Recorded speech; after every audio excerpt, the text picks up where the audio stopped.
As summer comes to a close, you're probably looking at all the little miscellaneous knickknacks you've picked up along the way. One of the things that we pick up is things from our travels. Here in Arizona, we like to escape to the beach to escape the oppressive summer heat.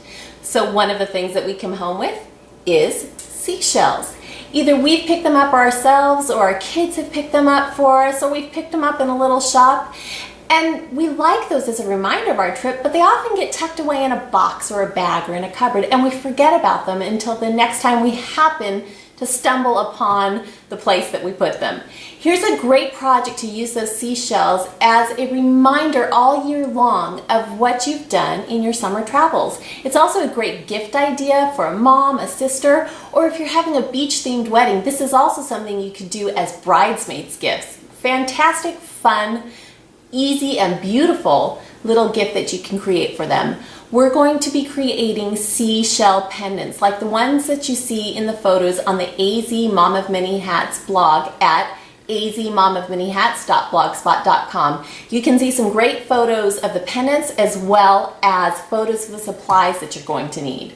So what are you going to need to make these beautiful pendants like we see here? You're going to need, of course, the seashells that you've picked up at the beach, some varnish, some Mod Podge Dimensional Magic. I'll explain what that's for in a bit. Some miscellaneous beads, wires, maybe little tiny shells, some crystals. If you're a beader or a crafter, you probably have these things in your crafting supplies, but you can also use pieces of jewelry that possibly you've had that have broken or have come unstrung. Use those. Keep those things when that happens. They're a great addition to your crafting supplies.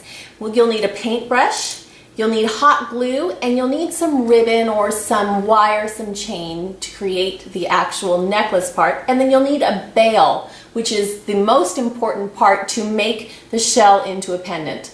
Let's get started. It's a fairly quick and easy project. The first thing you're going to do is you're going to paint your shell with some varnish. Now, in the interest of time, I've already done that, but the reason you want to do this is because this creates a gloss on the shell. It looks like the shell has just come out of the water.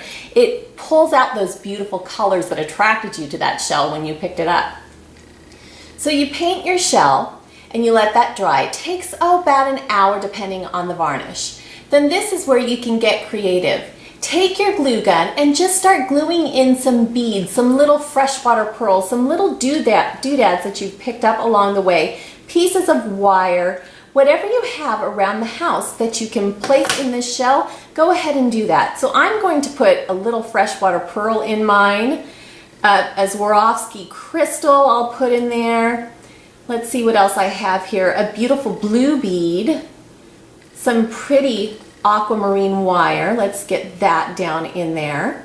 Let's see what else do I want. I'm going to do one more little pearl in here. The beauty of this is it doesn't have to be precise and exact. Each of these are unique. They're each a beautiful individual gift. It's your creation and it's going to be beautiful no matter what ends up in it. So we have all of our little beautiful beads, crystals, wires glued in our shell. The hot glue just takes a couple minutes to set. I prefer using the hot melt glue for this. It just seems to stick better, but of course if you're using this project, doing this project with kids, please use the low temp. It's less likely to burn. You still have to be very careful, but it's less likely to burn little hands and your own. So once this is set up, just takes a few minutes to set up, you're going to take your Dimensional Magic, your Mod Podge Dimensional Magic, and fill in the shell. You don't want to fill it to the top of the shell, you simply want to fill around the beads, the crystals, whatever you've placed in your shell. You don't want it to overflow outside the shell and fill the whole thing. What this Mod Podge does is it acts like another adhesive. It bonds the crystals, the shells, the pearls into the shell, but it also creates the look of a little bit of seawater inside that shell. And in the photos on my blog, you can see that these pretty little crystals look like they're sitting in a little bit of clear, crystal clear seawater. Once this has dried, once the Mod Podge Dimensional Magic has dried, it takes about 24 hours to give a crystal clear look. But after a few hours, all you need to do is simply glue a bail to the back of the shell. Take a bit of hot glue, place it on there, and there you've got a pendant like we see here. Then just take your ribbon, your chain, your leather cord, whatever you're going to use to create your necklace, and string it, and there you go. You've got a beautiful pendant, something your own creation that nobody else will have. I hope you enjoyed this video. Please come back for other DIY videos on the azmomofmanyhats.blogspot.com on the DIY page. Love to hear your thoughts. Let me know if this craft worked for you. Have a great day and see you next time.